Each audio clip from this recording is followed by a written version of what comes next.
The Gospel of Mark, chapter 6, 45वीं आयत से लेकर 52 आयत तक, 45 to 52, verses 45 to 52। आओ इस पैसेज को देखें जो मरकस छठे बाब की 45वीं आयत से 52 आयत मुकद्दसा तक है। इसको हम तिलावत करेंगे मुकद्दस कलाम में से, ध्यान से सुने। खुदावंद के कलाम मुकद्दस में यूं रकम है, और फिर उसने अपने शागिर्दों को मजबूर किया कि कश्ती पर बैठकर उससे पहले उस पार बैते सदा को चले जाएं, जब तक वो लोगों को रुखसत करे।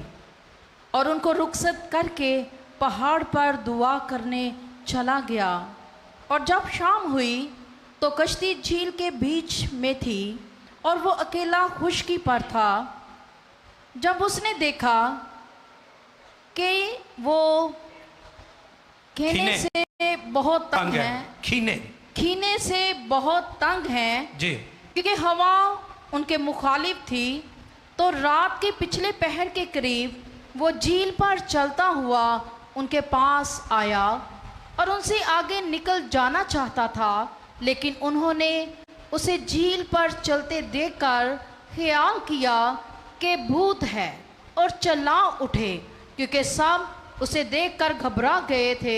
मगर उसने फिर उनसे बातें की और कहा, खातिर जमा रखो, मैं हूँ, डरो मत। फिर वो कश्ती पर उनके पास आया और हवा थम गई, और वो अपने दिल में नहायत हैरान हुए, इसलिए कि वो रोटियों के बारे में ना समझे थे, बल्कि उनके दिल सख्त हो गए थे। बहुत शुक्रिया। मुकद्दस कलाम के पढ़े, सुने, समझे और कबूल किए जाने पर खुदावंद की इलाही बरकत। सब कहें आमीन।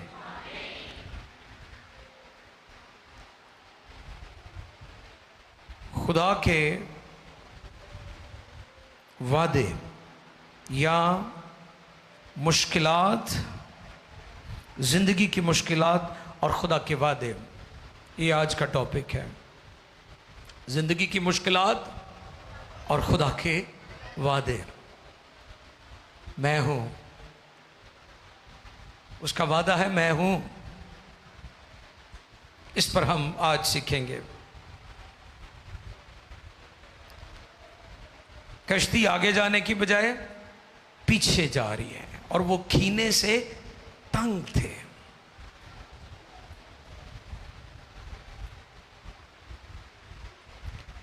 मरकस की मार्फत इंजीली बयान, जिस कॉन्टेक्स्ट में ये हिस्सा कलिम बंद किया गया है खुदा के कलाम का, ये बड़ा गौर तलब है।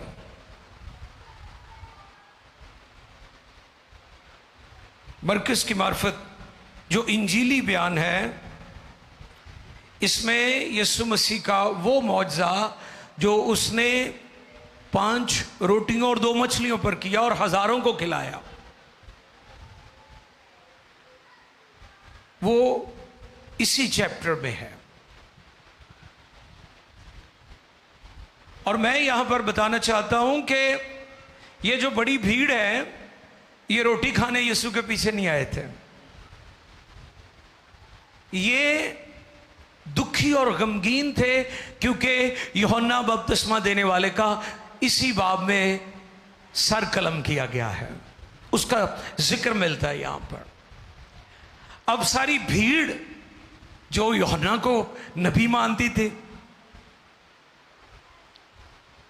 यीशु मसीह के शागिर्द भी, बहुत सारे यूहन्ना के पैरोकार थे, ये सारे बहुत दुखी थे, गमगीन थे।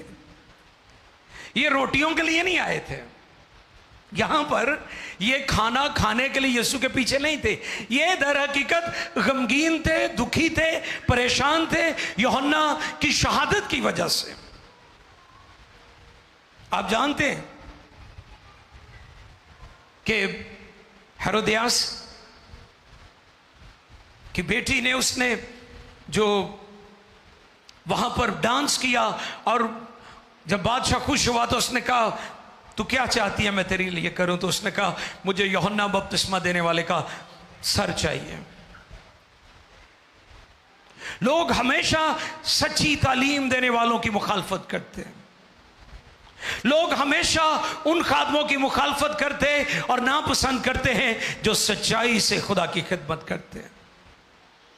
लास्ट संडे मैंने पैगाम में जिक्र किया था कि जब कलीसिया उठा ली जाएगी दुनिया खुश हो जाएगी, चंगा दुआ वालियां तो इबादत वालियां तो जान छुट्टी, क्योंकि लोग इबादत वालों को पसंद नहीं करते। लोग दुखी थे, गमगीन थे, और लोग तसल्ली पाना चाहते थे। वो यीशु से तालीम पाना चाहते थे कि यीशु की तालीम से हमें हौसला मिल जाए। खाना खाने नहीं आए थे, मैं फिर रिपीट कर रहा हूं। ये बड़ी भीड़ जो जहां पर लिखा है 5000 मर्द और फिर औरतें और बच्चे, एक बड़ी तादाद। थियोलॉजियन मुख्तलिफ अपनी राय देते हैं, कोई 15,000 कहता है, कोई 10,000 कहता है, इससे भी ज्यादा। ये खाना खाने नहीं आए थे, ये तालीम पाना चाहते थे और यीशु मसीह से सीखना चाहते थे। और फिर जब शाम हो गई तो फिर शागिर्द कहने लगे इन्हें रुखसत कर दें ताकि ये जाएं और अपना खाना ले लें। तो वो कई दिनों से यीशु मसीह के पीछे पीछे थे। तो फिर खुदाम यीशु मसीह ने वहां पर ये मौजज़ा किया कि 5 रोटियों और 2 मछलियों पर बरकत दी और हजारों ने खाया और 12 टुकड़ों के भी बच गए। और साथ ले गए होंगे, बताया होगा कि यीशु मसीह ने 5 रोटियों और 2 मछलियों पर बरकत दी है। और फिर यहां पर हमें गलील की झील या गन्नेसरत की झील भी इसको कहा जाता है। यीशु मसीह वहां पर उनको तालीम दे रहे हैं। गलील की झील जोग्राफियाई लिहाज से बहुत इंपॉर्टेंट थी, बड़ी अहम थी। यह वाहिद सोर्स है इस्राइल के अंदर जिसका पानी मीठा है, वाहिद सोर्स है। इसके लिए शाम के साथ, इसके लिए जॉर्डन यानी यर्दन के जो है ओमान, उसके साथ जंगें हुई हैं इस झील की वजह से। इसमें से वो मछलियां भी पकड़ते थे और सफर के लिए भी इसको इस्तेमाल करते थे, और इसका पानी जो है वो पीने के लिए भी था, और ये एक बड़ी झील थी। और वहां पर खुदाम यीशु मसीह शागिर्दों को तालीम दे रहे हैं। और कलाम फरमाता है, जो भी हमने कॉन्टेक्स्ट में देखा, कि खुदाम यीशु ने उनको मजबूर करके भेजा है कि वो झील के पार चले जाएं। वो जाना नहीं चाहते थे क्योंकि वो दुखी थे। और जब वो चले गए तो लिखा है कि तूफान बरपा हुआ। क्या हुआ? तूफान बरपा हुआ। 48वीं आयत में जो लफ्ज अभी थोड़ा मुश्किल हमें लगता है, खीने, 48वीं आयत पढ़ें जी।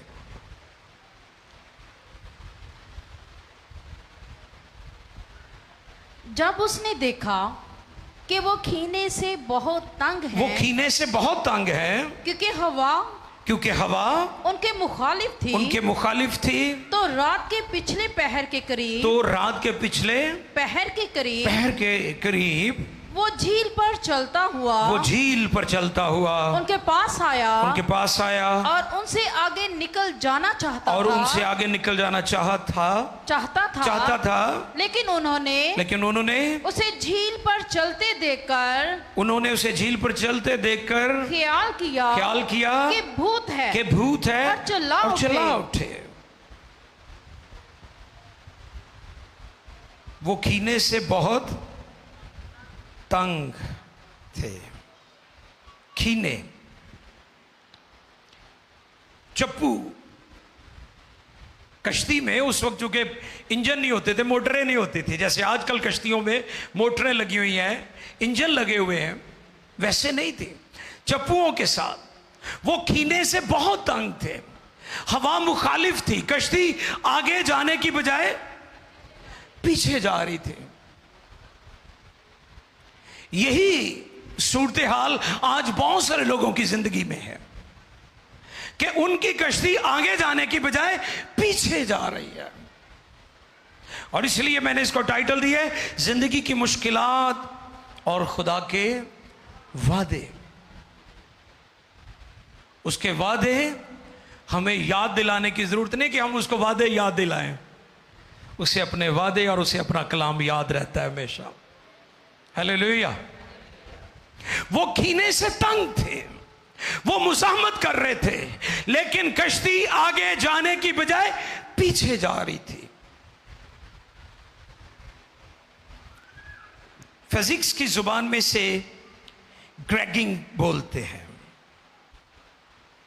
इससे क्या मुराद है? इससे मुराद है कि वो ऑब्जेक्ट जिसके लिए आप आगे जाना चाहते हैं, आपका ऑब्जेक्ट है, लेकिन मुखालिफ हवा जो है या मुखालिफ सम्मत से जो कुव्वत है वो आपको पीछे की तरफ धकेल रही है। तो इसके लिए जो हमारी उर्दू ट्रांसलेशन है उसमें हमें लफ्ज़ मिलता है वो खीने से बहुत तंग थे। कोशिश बड़ी की उन्होंने, लेकिन क्योंकि हवा मुखालिफ थी वो उनको पीछे की तरफ धकेल रही थी। इसी तरह हमारी जिंदगी में जो तूफान बरपा हुए हैं वो हमें पीछे की तरफ धकेल रहे हैं। लेकिन आज हम सीखेंगे कि उसके वादे, उसका कलाम, उसकी शहादतें हमारे लिए हैं। वो हर तरह के बहरानों में हमें संभालता और बहाल करता है। आमीन। वो हमें बहाल करता है। यहां पर हमें 3 नुकात मिलते हैं, 3 पॉइंट्स हैं। जरा सुन लीजिए। 50वीं आयत अगर हम पढ़े तो वहां पर हमें 3 पॉइंट्स हमें मिलते हैं जिनसे उनको तसल्ली दी गई है। जी 50वीं आयत। क्योंकि सब उसे देखकर घबरा गए थे जी, मगर उसने फिलफौर उनसे बातें की और कहा खातिर जमा रखो। पहली बात खातिर जमा रखो। बोले खातिर जमा रखो। खातिर जमा रखो। मैं हूं डरो मत। 3 बातें हैं। खातिर जमा रखो, मैं हूं डरो मत। ये हमारी उर्दू ट्रांसलेशन है। लेकिन जब आप इंग्लिश ट्रांसलेशन देखेंगे तो वहां पर सबसे पहले खुदावंद यीशु मसीह उनके डर से मुखातिब होते हैं। अच्छा, हैरानी की बात है, ये सब मछेरे थे, इन्हें तैराकी भी आती थी, ये स्विमर थे। हैरानी की बात है, ये स्विमर थे, ये तैरना जानते थे, ये कभी भी ना डूबे इस झील में, क्योंकि यीशु मसीह ने इनकी जिंदगी में बहुत सारे मौजे किए और इसी झील पर मछलियां पकड़ते थे, काम करते थे। ये इनकी रोजमर्रा प्रैक्टिस थी। कभी कभी हम इतने घबरा जाते हैं, हम तजुर्बाकार भी होते हैं, हम मजबूत भी होते हैं, हम बड़ी बुलंदियों पर भी होते हैं, लेकिन हालात हमें इतना खौफजदा कर देते हैं, हम घबरा जाते हैं। और यही काम इनके साथ हुआ। ये डूबने वाले नहीं हैं, क्योंकि ये इनको तैरना आता था, ये स्विमर थे। ये तूफान, ये आंधी, ये इनके लिए कोई मानी नहीं रखती थी, क्योंकि ये बड़े एक्सपर्ट थे, मछलियां पकड़ने वाले थे। लेकिन ये डर गए हैं। और जैसा मैंने कहा कि हमारी उर्दू ट्रांसलेशन में जो तरतीब है वो ये है कि खातिर जमा रखो, मैं हूं डरो मत। लेकिन जो इंग्लिश ट्रांसलेशन है उसमें सबसे पहले खुदा यीशु मसीह उनके डर से मुखातिब होते हैं। आज यीशु आपके डर से मुखातिब है, आपके खौफ से मुखातिब है। आने वाले संडे में जो मेरा मैसेज है मॉर्निंग सर्विस में, वो भी इसी पॉइंट पर है। बड़े बड़े सूरमा डर गए, दाऊद डर गया, मूसा, एलिया, ये वो लोग हैं जिन्होंने आग नाजल की है, ये वो लोग हैं जिन्होंने आसमान बंद किए हैं, ये वो लोग हैं जिन्होंने बाल के झूठे पुजारियों को 450 पुजारी मार दिए। इन्होंने खुदा की कुदरत को अपनी आंखों से देखा है, इन्होंने खुदा के जलाल को अपनी आंखों से देखा है, लेकिन वो भी डर गए थे। आपकी जिंदगी में कई दफा ऐसे हालात और ऐसी सिचुएशन पैदा हो जाती है, आपको डर लगता है। यीशु मसीह उनके डर से मुखातिब हुआ है। डरो मत, डरो मत। यीशु उनके खौफ से मुखातिब है। शागिर्द डरे हुए थे और उनका ख्याल था कि वो मर जाएंगे, लेकिन जबरदस्त सीखने वाली बात है, उनको डर किस चीज का था? वो तूफान जो उस झील में उठा था, उससे डर रहे थे। किससे डर रहे थे? वो तूफान जिसकी बदौलत पानी तलातुम कर रहा था और पूरा शोर था, जोर था उसका, उससे डर रहे हैं। उसने उनको डरा दिया है। और यीशु मसीह किस पर चलकर आ रहे हैं? वाह, यीशु उनको सिखाना चाहते हैं कि जेदे को तानू डर लगता है वो मेरे पैरों थले आ। हालेलुया। जे तो तुसी डरंदे हो, वो मेरे पांव के, ये सिखाना चाहते हैं। यीशु मसीह उनको यह सिखाना चाहते हैं कि तुम्हारे डर की जो वजह है, तुम्हारे डर का जो सबब है, जिससे तुम डर रहे हो, वो मेरे कंट्रोल में है, मेरे इख्तियार में है। और इस पर पहले भी मैंने ये थॉट शेयर किया था कि यीशु मसीह ने उनको क्यों झिड़का था। इसलिए नहीं झिड़का था कि वो तूफान को नहीं थमा सके, इसलिए झिड़का कि आंधियों और तूफानों में शांत कैसे रहना है, यानी घबराना नहीं गा। झिड़का क्यों है? घबराना नहीं गा। सुन रहे, सीख रहे, समझ रहे इस बात को? तूफान उठेंगे, आंधियां उठेंगी, तलातुम होगा, शोर होगा, मुखालफत होगी, चैलेंज होंगे। मैं आपको बताना चाहता हूं, ईमानदार के चैलेंज जमीन पर कभी खत्म नहीं होंगे, ये सिर्फ आसमान पर खत्म होंगे। कलीसिया के चैलेंज, ईमानदारों के चैलेंज, मुकद्दसीन के चैलेंज, पासवानों के चैलेंज, खानदानों के चैलेंज, जिंदगी की सख्ती और तलखियां और हार्डशिप जमीन पर खत्म नहीं होगी, ये आसमान पर खत्म होगी। लेकिन एक बात है कि वो इन हालात में हमें छोड़ेगा नहीं। आगे चलकर इसको भी तफसील से हम सीखने वाले हैं। यीशु उनके खौफ से मुखातिब हुआ, उनके खौफ से मुखातिब हुआ और सिखाया क्या कि जिस तलातुम से तुम डर रहे हो वो मेरे पांव के नीचे है। हालेलुया। अय्यूब 9वें बाब की 5वीं आयत से 13वीं आयत तक पढ़ें। देखिए, ये कलाम भी यहां पर पूरा हो रहा है जो अय्यूब की मार्फत खुदा ने किया है। अय्यूब 9वें बाब की 5वीं आयत, जॉब चैप्टर 9 वर्स 5 to 13, 5वीं आयत से 13वीं आयत तक पढ़ेंगे। जी पढ़िए। वो पहाड़ों को हटा देता है और उन्हें पता भी नहीं लगता। वो अपने कहर में उनको उलट देता है। जी। वो जमीन को उसकी जगह से हिला देता है और उसके सतून कांपने लगते हैं। वो आफताब को हुक्म करता है और वो तलू नहीं होता, और सितारों पर मोहर लगा देता है।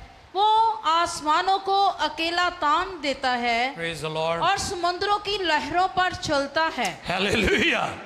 समुद्रों की लहरों पर चलता है। ये कौन है जो समुद्रों की लहरों पर चलता है, जो पानियों पर चलता है?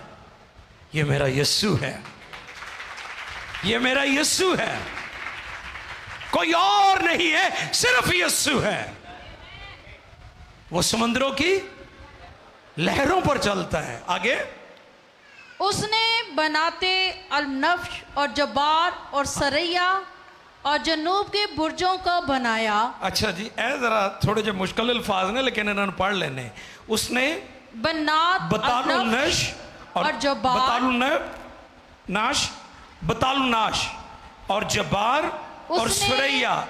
इस सुरैया ओ नहीं जड़ी ताड़ी मासी सुरैया है, ये गैलेक्सीज का जिक्र हो रहा है, ये बुर्जों का जिक्र हो रहा है। एक होंदा ना जी साड़ी मासी सुरैया है, कहकशां, साडा उर्दू लफ्ज कहकशां, गैलेक्सीज, बुर्ज। पढ़ें जी।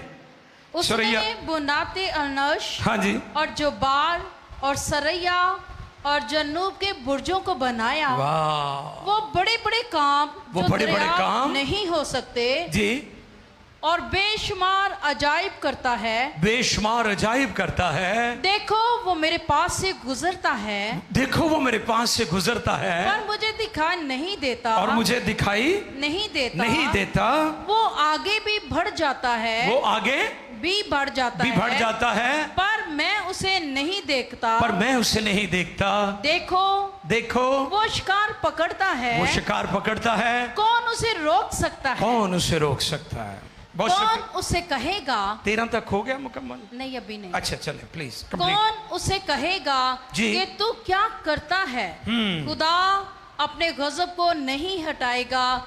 राहब के मददगार उसके नीचे झुक जाते हैं। वाह, वो समुद्रों की लहरों पर चलता है। कौन चलता है?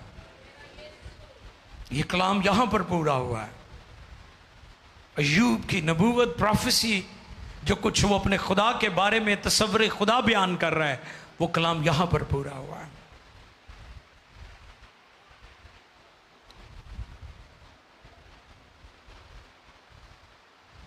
तूफान हमारी जिंदगी का हिस्सा है।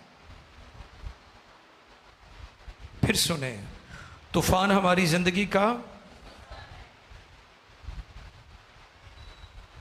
आप तूफानों से बच नहीं सकते।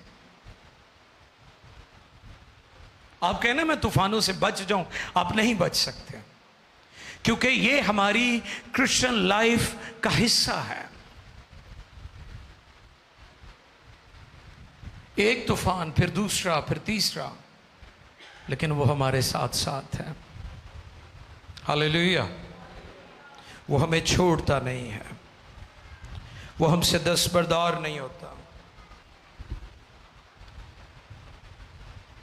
अय्यूब 23:10 पढ़िए जी। तूफान हमारी जिंदगी का हिस्सा है, लेकिन इन तूफानों में वो हमें जानता है कि हम कहां पर हैं। अय्यूब 23:10। अय्यूब 23:10। लेकिन वो उस रास्ता को, लेकिन वो उस रास्ता को जिस पर मैं चलता हूँ, जिस पर मैं चलता हूं, जानता है। जब वो मुझे तालेगा, जब वो मुझे तालेगा, तो मैं सोने की माने निकल आऊंगा। मेरे पाँव उसके कदमों से लगा रहा है। जी, मेरा पाँव उसके कदमों से लगा रहा है। यानी मेरा खुदा जो है, गो मैं तूफानों में से गुजरता हूं, वो जानता है, वो मेरी राहों को जानता है, वो मेरे हालात से वाकिफ है, वो मेरी प्रॉब्लम्स को जानता है, वो मेरे चैलेंजेस को जानता है।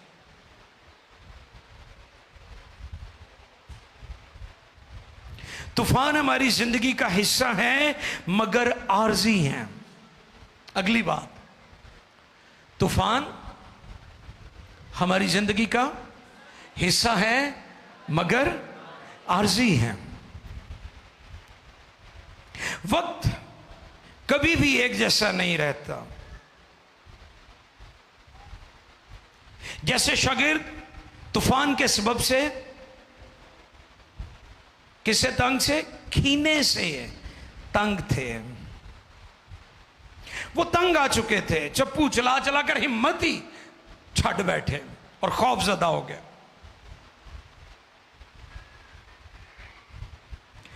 तब तक वो खौफजदा रहे हैं जब तक यीशु मसीह मंजर नामे पर नजर नहीं आया। जब यीशु मसीह मंजर पर जाहिर होते हैं तो फिर हालात बदल जाते हैं।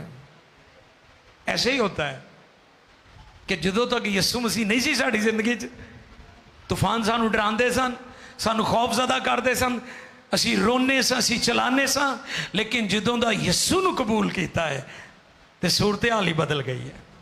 हालेलुया, सूरत हाल ही बदल गई है।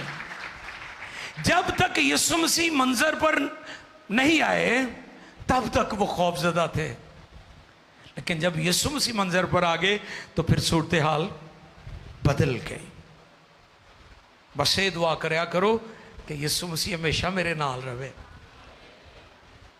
मैं पल्ला पता की हो नहीं हो छड़ना, यह गल ठीक है। हमने कभी भी अपने खुदावंद को छोड़ना नहीं है। अगर वो साथ होगा, आंधियां आएंगी, तूफान आएंगे, आप कायम रहेंगे, मजबूत रहेंगे, कोई आपको गिरा नहीं सकेगा। हालात तब्दील हो जाते हैं, बदल जाते हैं, वक्त एक जैसा नहीं रहता, दुख और सुख जिंदगी में आते रहते हैं। खुदावंद आपकी जिंदगी के तूफानों से वाकिफ है, बेखबर नहीं है, बेखबर नहीं है। तुसी समझते ना कि भी उन्होंने खबर नहीं गई ते तुहाडा भुलेखा है।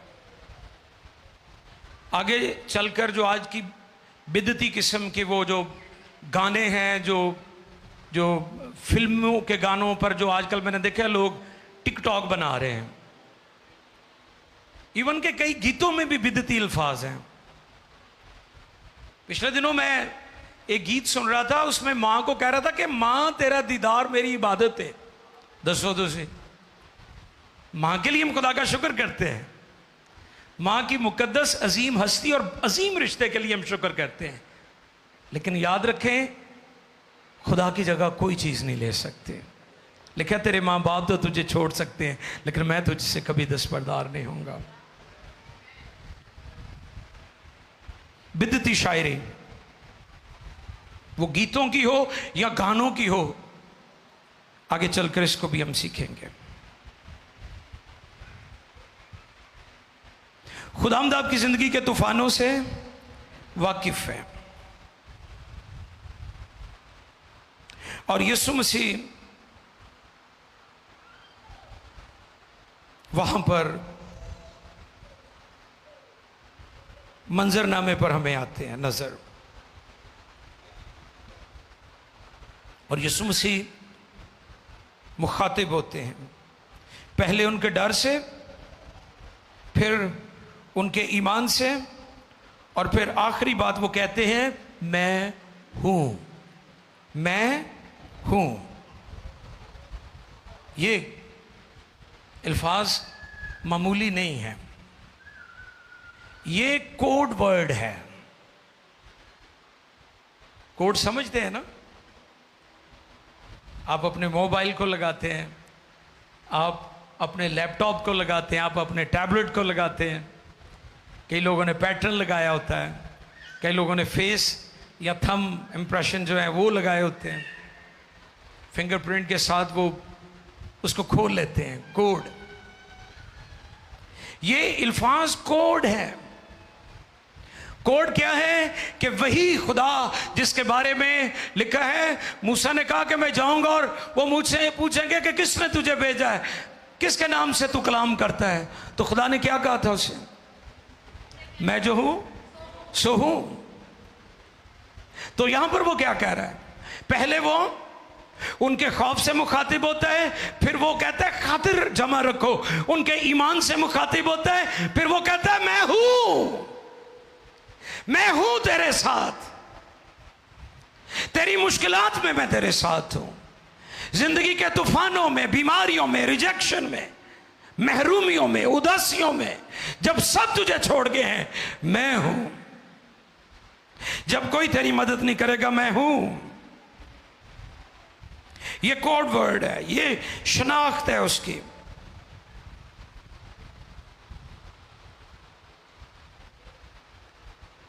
इसलिए हमें डरने की जरूरत नहीं है, क्योंकि वो कहता मैं हूं।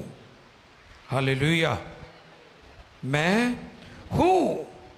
जिसने 5 रोटियों और 2 मछलियों पर बरकत दी और उसे हजारों ने खाया और टुकड़े भी बच गए, मैं वही हूं। वो कहता मैं तेरे साथ हूं, मैं हूं जिसने 4 दिन के मुर्दा लाजर को जिंदा किया, मैं हूं। मैं जो पानियों पर चलता हूं, मैं जो मौज से करता हूं, मैं जो मन बरसाता हूं, मैं वही हूं। यीशु हमारे साथ है। एक टॉपिक था, यीशु हमारे लिए काफी है। हालेलुया। क्या टॉपिक था? यीशु हमारे लिए, क्योंकि वो कहता मैं हूं, क्योंकि वो सब कुछ मुहैया करता है। आमीन। मैं हूं। ये अल्फाज यीशु के कि मैं हूं, तुम्हें डरने की जरूरत नहीं है। मैं हूं ताकत से भरा हुआ दावा है। उसने ये नहीं कहा मैं बाप से रिक्वेस्ट करूंगा, नो नो नो नो। वो कहता मैं हूं। वो अपनी अथॉरिटी को बयान करता है, और ये अथॉरिटी किसी और, ना यीशु से पहले जो आए उनके पास थी, और ना यीशु के बाद जो आए हैं उनके पास है। ये इख्तियार सिर्फ मेरे यीशु के पास है। ये जो मैं हूं वाली अथॉरिटी है, ये किसी और के पास नहीं है। मैं हूं ताकत से भरा हुआ दावा है। सारा इख्तियार, आसमान और जमीन का कुल इख्तियार उसने कहा मेरे पास है। मैं हूं। उसकी मौजूदगी का इजहार कि मैं हमा वक्त हूं। उसने कहा जहां भी 2 या 3 मेरे नाम से जमा हो, मैं उनके दरमियान मौजूद हूं। वो ये कहता मैं हूं। ये यीशु है जो कहता है मैं हूं। और मत्ती 28:20 में लिखा है मैं दुनिया के आखिर तक तुम्हारे साथ हूं। हालेलुया। वो भुल सकता है तुहानू जिहड़ा आखिर तक तुहाडे नाल है? भूल सकता है वो आपको?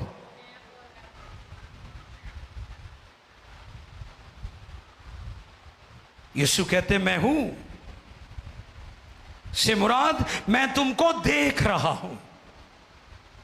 मैं तुमको, कि तुम तूफानों में हो, तुम मुश्किल में हो, तुम भूखे हो, तुम नंगे हो, कपड़े की जरूरत है, खानदान की प्रॉब्लम्स हैं, बच्चों के इश्यूज हैं, मुखालफत का सामना, वो मैं कहता मैं तुम्हें देख रहा हूं। तुसी कहते हो, वो मुझे याद है जब दुनियादार थे हम भी, तो वो एक गाना था दुनिया बनाने वाले दुनिया में आके देख। वो कहता मैं तुहानू देखण दिया है। किड्डे बेवकूफ ने शायर। वो तो कह रहा मैं तुम्हें देख रहा हूं। देखिए जरा इमसाल 15:3 पढ़े, फिर हम थोड़ी सी आज बात करेंगे। आजकल लोगों को बड़ी बुरी हरकत कर रहे हैं कि पास्टर भी ते पास्टरानियां भी गाणियां उत्ते टिकटॉक बना दिया ने। इंतहाई दुख की बात है। सुने जरा, वो आपको देख रहा है।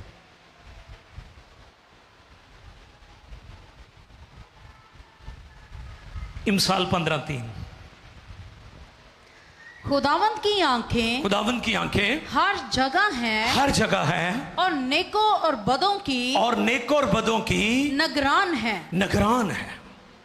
तुसी कहते हो जी दुनिया बनाने वाले दुनिया में आके देख, वो उतों ही वेखण दे आए तुहानू। तो फिर जो आ गया उन्होंने कबूल ही नहीं किया, वो अपनों में आया और उसके अपनों ने उसे कबूल ना किया। वो तो आया था।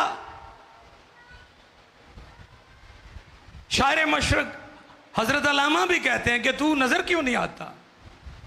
मूसा ने भी कहा मैं तुझे देखना चाहता हूं। दाऊद भी कहता है मैं तुझे देखना चाहता हूं। अंबिया देखना चाहते थे, बड़ी बड़ी बुजुर्ग और मुकद्दस हस्तियां उसको देखना चाहती थी। दुनिया में जाहिर क्यों नहीं होता, नजर क्यों नहीं आता? वो आया। यीशु ने कहा जिसने मुझे देखा उसने बाप को देखा। वो दुनिया में आया। आप कहां पर हैं, कहां स्टैंड कर रहे हैं? और आप गैर बाइबली शायरी पर इस किस्म की रील्स और टिकटॉक बना रहे हैं। शर्म आनी चाहिए ऐसे लोगों को जो अपने नाम के साथ खादिम भी लिखते हैं। चलो तुसी जितों भी जिवें भी बन गए खादिम, ये ਤੁਹਾਡਾ अपना मामला है। जब आपने अपने साथ खिदमत का टाइटल, खादिम का टाइटल लिख दिया है तो हुण दे ठीक हो जाओ। अब तो इस नाम और टाइटल का ख्याल करो कि आप पास्टर लिख रहे हैं या आप खादमीन हैं या खादमाएं हैं। आप हैरान कुन काम हो रहे हैं। इब्रानियों चौथे बाब की 13वीं आयत पढ़ें।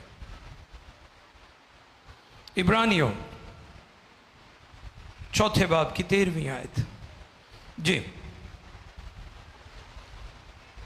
और उससे मखलूकात की जी कोई चीज छिपी नहीं। वाह। और उससे मखलूकात की कोई चीज छिपी नहीं, बल्कि जिससे हमको काम है। हाँ जी, हमको काम है उसकी नजरों में सब चीजें खुली और बेपर्दा है।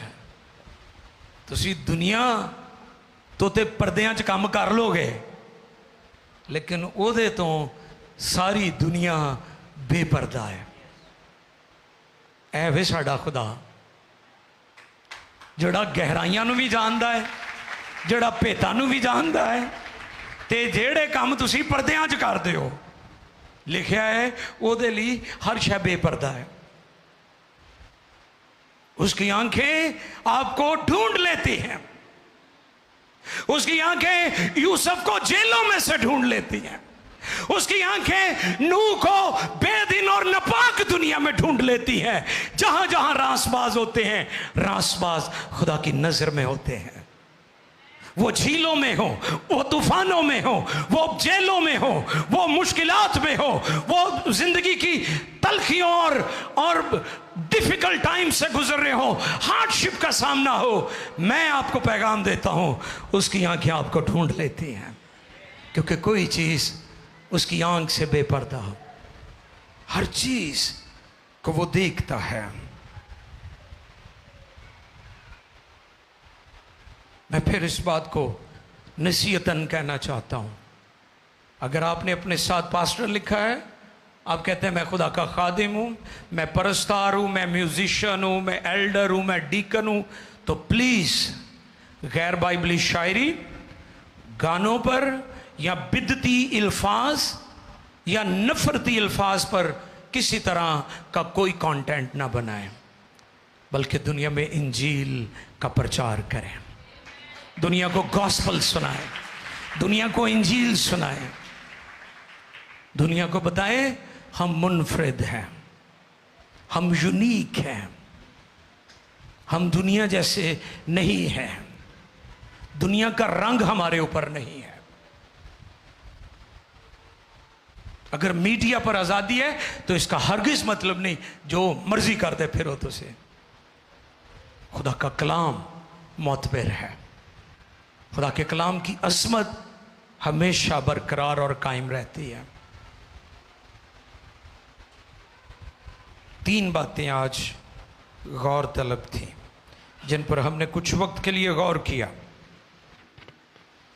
कौन कौन सी? खातिर बोलें जी। 50वीं आयत को फिर से पढ़ें। खातिर जमा रखो। हाँ जी,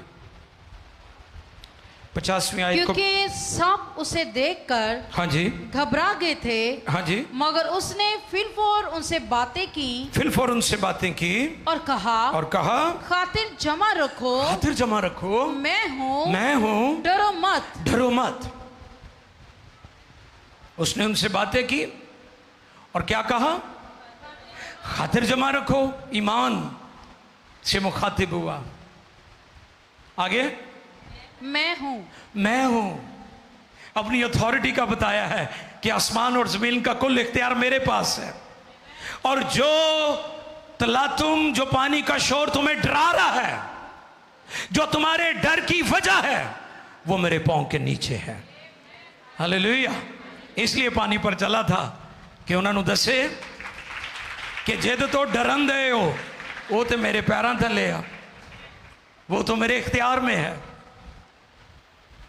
खातिर जमा रखो, मैं हूं, डरो मत। मुखातिब हुआ है, उनके खौफ से मुखातिब हुआ है, उनके ईमान से मुखातिब हुआ है और अपनी अथॉरिटी का ऐलान किया है। आए झुके और इस कलाम और इस पैगाम को ले लें। वो आपसे मुखातिब हुआ है, वो आपसे कलाम कर रहा है। मेरे भाइयों से, मेरी बहनों से, बेटियों से, माँओं से, खादमों से, परस्तारों से, मीडिया से, अशर्स, नाजरीन से, जो जो हमें देख रहे हैं, बाद में भी देखेंगे, खुदा उनसे हम कलाम हुआ है। आओ झुकें, कुछ वक्त के लिए हम गौर करें। आए झुकें और कुछ लम्हात के लिए हम अपनी अपनी ज़िंदगी पर गौर करें। खुदा हम कलाम हुआ है, खुदा हम कलाम हुआ है। यीशु मुखातिब हुआ है, यीशु मुखातिब हुआ है। ओ रसे बाको शक्का दलारा। अपने हाथ उठाएं और दुआ करना शुरू करें।